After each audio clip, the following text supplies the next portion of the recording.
The many controversies of Ayrton Senna.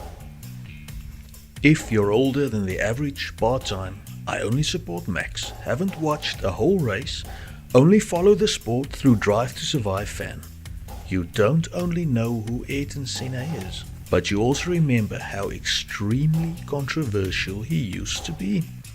Fans under 40 years of age may have hair and hope of controlling the size of their beer bellies. My belly! My belly! My belly! But have mostly only come into contact with a very much whitewashed by time and documentaries legend of Ayrton Senna. Admittedly, one of the greatest to grace the sport. A man who managed to do things with a Formula One car in the rain that would seem unrealistic on a PlayStation. He was, as Schumacher and Verstappen, Max, that is not Jos, no stranger to controversy though, and blurred the lines between right and wrong when attempting to win at all costs. And if you no longer go for a gap that exists, you're no longer a racing driver. Because we are competing to win. And the main motivation to all of us is to compete for a victory, is not to come third. That's pretty much the extent of what many know about Senna, a brilliant quote. And we've all heard it, spoken by the legend himself when interviewed by another legend, Sir Jackie Stewart, himself a 3-time world drivers champion. And my, Senna did take those gaps. Along with Michael Schumacher, Senna is still today the benchmark that many active drivers are measured against, more than 30 years after his tragic passing away. But today we look at 8 controversies of Ayrton Senna. Number 8. Contract breach at Toleman. A young Senna tried out for a number of Formula One teams in the early 80s, and he was supremely fast, beating established drivers' times. But both Frank Williams and McLaren's Ron Dennis were incredibly interested to sign the man, but didn't have a racing opening. Peter Wall from Lotus wanted to sign him, but title sponsor Imperial Tobacco insisted on a British driver. Brabham wanted to sign him until their main money backers Parmalat wanted an Italian. The 80s were a more complicated time. Racist, some would say. I don't know. I come from South Africa. What do we know about racism? So Senna ended up at lowly Toleman, which would later morph into Benetton, Renault, Lotus, Renault again, and finally Alpine. The man managed 3 podiums in a car in which his teammates, of which he had 4 throughout the year, managed to score points only in 1 race. Lotus, who was still one of the big boys back then, came calling, which led to Senna being suspended for the Italian GP. Why? Well, Toleman suspended the man for breach of contract, since Senna had entered contract talks with Lotus without informing them first. Yes, Senna had a buyout clause of £100,000, I remind you, this is the early 1980s, that was a lot of money, in his contract, but the team had to be informed before negotiations with the competitors started, which did not happen. Senna would go on to sign for Lotus and won his first Formula One race for them in his second race in Portugal, in extreme wet weather conditions. Interestingly, this has nothing to do with the list, but is something I did not know before. I just read this when researching this article. Apparently at the end of that year at Lotus, Senna developed Bell's palsy. Some speculate from a virus. One side of his face became completely paralyzed, and Formula One Supremo Dr. Sid Watkins gave Senna steroids to preserve the possibility of recovery, which in the end happened. Number 7. Costing Derek Warwick a drive at Lotus in 1986, and then calling Prost a coward for doing the same thing 7 years later. For 86, Lotus wanted to sign young British hotshot Derek Warwick to replace Elio De Angelis to partner Senna, to which the Brazilian activated a teammate veto clause he was said to have in his contract. The reason? He felt that Lotus did not have the ability to run 2 competitive cars, and that because Warwick wasn't an out-and-out number 2 driver, it would negatively impact his season. Ironic for a driver that had the following to say about Alain Prost when the Frenchman vetoed himself and Nigel Mansell as potential teammates for the 93 season. This is supposed to be a World Drivers' Championship. We had two fantastic championships, sport championships, last year and this year. And we had, in my opinion, two very bad ones in '89 and 1990. And they were a consequence of unbelievable politics going on and a bad behavior by some people. And I think now we are coming back to the same situation again. It's impossible to accept somebody to come to a team February in the year with a signed contract, veto myself and himself too, and eventually they change his side but stay with the veto on myself. And I think if Prost wants to be called the sole champ and 3 times world champ and come back in a sportive way, maybe win another championship, he should be sportive. The way he's doing, he's behaving like a coward. Number 6, beating up Eddie Irvine. Ah yes, talented driver, but rumored to have the ability shared with Dennis Wise of starting a fight in a telephone booth. Through Irish wool, sponsorship backing, his own savings, and possibly having a 4-leaf clover in his ear, Eddie Irvine managed to drive for Jordan for the final 2 races of the 93 season. Not that the man wasn't talented, he was supremely so. It just seemed that his chance had passed him by, and he was stuck racing in Japanese F3000 seemingly forever. A chance meeting with Eddie Jordan and the above-mentioned factors led to his seat and Jordan somehow being sponsored by Sasol and Irvine's personal sponsor, which was another different oil company, also sticking their name on a piece of the now doubly oil company sponsored Jordan. Shockingly, Irvine looked very quick at Suzuka in practice, and motorsport.com describes his race start as follows, and I quote, "By taking the outside line at turn 1, Irvine jumped as high as 5th at the start, passing Damon Hill and Schumacher. It took the Benetton a couple of laps to repass him, and it was another 4 before Hill's Williams made it by. After Schumacher crashed and some of the guys pitted for tyres, Irvine rose once again to 4th place, at which point it started to rain. The slower pace came as a huge relief because my back was in agony. After 10 laps, I thought I couldn't take it anymore," said Irvine. End quote. So after the rain, the track started drying, and Irvine was chasing a possible points finish. Senna was leading the race and lapped him. Irvine surprisingly unlapped himself, ran wide, and was lapped again. Towards the end of the race, Irvine again unlapped himself and ended the race in 6th, scoring points on debut. Reportedly, after possibly having some after-race schnapps with teammate and friend Gerhard Berger, Senna went to confront the young Irish upstart. Senna confronted Irvine and things heated up, with Irvine not giving ground and proclaiming his innocence. Rubens Barrichello, Irvine's teammate, said the following according to motorsport.com. And I quote, "You could see that something was coming," recalls Barrichello. "I never saw him so agitated, and he had just won the race. So I don't know what the point was. He was left-handed and he went with the right hand. And when Irvine tried to deviate from that, he came with the left. It was a big bang and Irvine just fell down," end quote. Senna was dragged away by his mechanics and was given a suspended 2-race ban by the powers that be for his attempt at joining the UFC. Number 5. Senna won the 1988 World Drivers' Championship with less points in the year than Alain Prost. It's not a new thing that the forces governing Formula 1 make some incredibly senseless rules.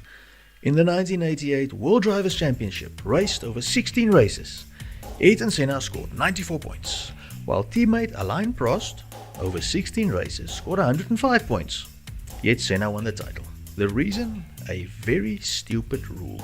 Quoting Wikipedia, points were awarded to the top 6 classified finishers. For the Drivers' Championship, the best 11 results were counted, while for the Constructors' Championship, all rounds were counted. End quote. So despite racing 16 races, only 11 counted. Whiskey Tango Foxtrot FIA. Why then have 16 races if 5 don't count for squat all? Yes, they fixed this stupendously stupid rule, but it still left us with a champion who scored less points than the runner-up over the course of the season. 4. The FIA of the day wanted to ban him from racing. After the 89 season, aged 30 and winner of a single World Drivers' Championship, Ayrton Senna was almost banned from Formula 1 altogether. The 1989 Japanese Grand Prix is featured later on this list, but was part of the reason the powers that be wanted to kick Senna and McLaren from the sport. Prost clashed with teammate Senna and won the 89 title and duly left for Ferrari.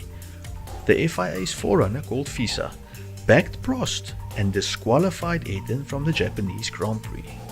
To which the Brazilian responded, and I quote, "It was clear that political and economic pressure groups manipulated behind the scenes to make Prost world champion," end quote. Senna was called before the F1 main peanuts and offered a truce, but he wasn't interested, which led to the World Motorsports Council vetoing his super license for the next season, meaning no license, no Senna for the 1990 season. Motorsportmagazine.com, and I quote, "January 31 was the deadline for teams to notify FISA of their wish to enter the 1990 championship. As this passed, FISA returned McLaren's official entries for both its cars." Balestre said his refusal would hold until FISA got its apology for Senna's remarks. It transpired also that a $100,000 fine stemming from Senna's Suzuka disqualifications had not yet been paid, end quote. So both team and driver were possibly being kicked from the sport. McLaren paid the fine and were accepted back, but the deadline for super license applications for drivers passed.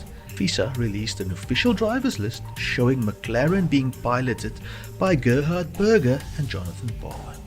So Pele had well and truly been kicked out of the World Cup. No Senna. A short time later, though, FISA released a statement from Senna saying, and I quote, "During the meeting of the FISA World Council, which took place on December 7, 1989, I listened to statements and testimonies from various people." It read, "And from these statements one must conclude that they provide proof that no pressure group or the president of FISA influenced the decisions regarding the results of the 1989 FIA Formula 1 World Championship," end quote. They reinstated the Brazilian on the back of this. They claimed an apology, but which was more of a withdrawal by Senna, and the man would go on to win the next two World Drivers' Championships. Number 3, the 1989 and 1990 Japanese Grand Prix. The rivalry with Prost is next on the list, but the 89 and 90 Japanese Grand Prix stand out enough for me to warrant extra special inclusion. In 1989, Prost led teammate Senna going into the final race at Suzuka, and needed only to finish ahead of Senna to win the title. Senna qualified first, Prost second. Prost, however, started brilliantly and passed Senna for the lead and built up a solid lead. After a pit stop, Senna started eating into the Frenchman's lead. By lap 40, he caught him, and the great cat and mouse battle commenced. I refer to Wikipedia for what happened next, and I quote, "The next corner after 130R is the chicane, the second slowest corner on the circuit. As Prost began to brake for the corner, Senna dived alongside, but Prost saw the move in his mirrors and moved his car across the track to block his path. Prost had told team boss Ron Dennis before the race that in the past he had left the door open if Senna challenged, so as not to take both team cars out, but he would not be leaving the door open on this day. Neither driver was willing to back down, and the two collided just before the apex of the turn. With their wheels locked, their engines stalled, the two cars slid to a halt in the mouth of the partially blocked chicane escape road. As the vehicles were directly in the line of any possible out-of-control cars, the marshals hurried to clear them, while Prost unbuckled his belts and left his car, thinking his race was over and the World Championship finally settled in his favor. Senna gestured the marshals to push his down the escape road. As the McLaren was pushed forward, Senna used the forward motion to restart his engine, and after it fired, he immediately accelerated down the escape road, weaving between the temporary chicane bollards arranged in the roadway. End quote. Genius, Senna went on to replace his nose cone, rejoin the race, and win it, despite all of this, and be disqualified for missing the chicane, then illegally rejoining the track after the crash with Prost. Crazy stuff. Come 1990, Prost and Senna were again fighting for the title. Prost in the Ferrari this year was now trailing Senna and needed to win to have a chance of retaining his title. Senna qualified first and Prost second for the Japanese Grand Prix. Prost started well and passed Senna at the start, but Senna took the inside line into the first corner and made contact with the Ferrari, sending both cars off the track and into retirement, which meant Senna had clinched the World Drivers' title and taken it from his greatest rival. Which brings us to number 2, the rivalry with Alain Prost. The rivalry between two of the all-time greats makes the battles between Rosberg and Hamilton look like an episode of the Teletubbies. As teammates for the 1988 and 89 seasons, they absolutely destroyed the rest of the grid. In 88, they won all but one race between the two of them. Quoting my favorite website, Wikipedia, as teammates, they won 25 of 32 races in 88 and 89. Senna won 14 and had 26 poles. Prost won 11 and had 4 poles. Prost amassed 186 points, which 163 counted, 25 podiums and 12 fastest laps. Senna scored 154 points, of which 150 counted. Incredible. 18 podiums and set 6 fastest laps. Each won one World Drivers' title and they won both Constructors' Championships. After their time as teammates, Senna won 21 more races and Prost 12 before Prost retired. During the 10-year period 84 to 93, when they were both active, Senna won 3 titles, and Prost 4, meaning they won 7 out of 10, and this time included a year in which Prost did not race, 1992. Alain Prost reportedly convinced Ron Dennis to sign Senna from Lotus, and the Brazilian immediately beat him to the 88 title. Well, being sort of an Fernando Alonso classic, this sent Prost into sulk mode, and accusations began flying of Senna being given preferential treatment by the team. And then of course the F1 power brokers seemed to favour Prost, as previous entries to this list has shown. Senna had the measure of Prost in qualifying, but the Frenchman's calculated style seemed to match Senna come race time. According to some, McLaren and Honda did indeed favour Senna. And again I quote that minefield of information, Wikipedia. His, that's Prost's, fears were later proven correct through a meeting with the head of Honda's R&D department, Nobuhiko Kawamoto, who had noted that the Japanese engineers had an affinity for Senna's aggressive driving style. Honda and Senna had already developed a relationship in 1987 at Lotus Honda, while Prost was later promised a more transparent team approach, favouring equality between the drivers. This was not to be, end quote. After their 1988 Japanese shenanigans, Prost left for Ferrari, and when Senna took him out in Japan in 89, he was quoted saying Senna was disgusting and a man without value. When Prost drove for Williams in 93, he signed for them with the insistence that Senna not be his teammate, and won a 4th World Drivers' title, with Senna finishing 2nd for McLaren. Number 1. His death. Possibly the biggest controversy surrounding Ayrton Senna was caused by his untimely death at Imola in 1994. He had finally secured the Williams drive and was favoured to win the 1994 World Drivers' Championship. Things didn't start off well, but surely it was only a matter of time before he started dominating. An article on FormulaNerds.com describes what happened at Imola.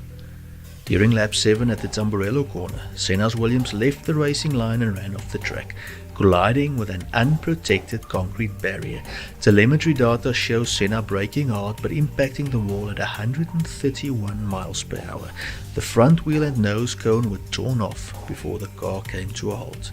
Following the impact, Senna lay motionless in the cockpit. 10 seconds later, onboard footage shows a slight head raise to the left before his head returned to its original resting position. Senna suffered 3 major injuries as a result of this collision, the first being a rebounding wheel hitting his helmet, shoving his head back against the headrest. A loose piece of suspension had also penetrated his helmet. On top of both of these, some upright assembly pierced his helmet visor. Any one of these 3 injuries would have likely been fatal, end quote. So Senna died in an accident,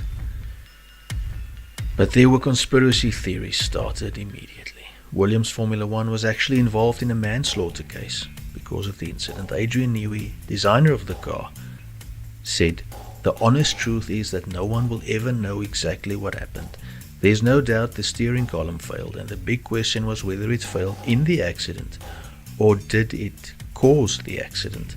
It had fatigue cracks and would have failed at some point. There is no question that its design was very poor. However, all the evidence suggests the car did not go off the track as a result of a steering column failure. If you look at the camera shots, especially from Michael Schumacher's following car, the car didn't understeer off the track, it oversteered, which is not consistent with a driving column failure. The rear of the car stepped out, and all the data suggests that happened. Ayrton then corrected that by going to 50% throttle, which would be consistent with trying to reduce the rear stepping out, and then half a second later he went hard on the brakes. The question then is, why did the rear step out? The car bottomed much harder on that second lap, which again appears to be unusual because the tire pressure should have come up by then, which leaves you expecting that the right rear tire probably picked up a puncture from debris on the track. If I was pushed into picking out the single most likely cause, that would be it." End quote. Patrick Head, chief designer at Williams, was thought liable for the accident because the steering column failure, but he himself thought it was driver error. Adrian Newey thought tire failure was to blame. Damon Hill seemed to agree. Charges against Williams were dropped in 1997. Legendary commentator Murray Walker called the day Senna passed away the blackest day for Grand Prix racing, and few who followed the sport at the time would dare disagree. So on that rather somber note, we have reached the end of the video. I hope you enjoyed it, and I hope you enjoyed it enough to consider subscribing and sharing the content, and checking out some other videos on our channel. Thank you for watching. God bless, and goodbye.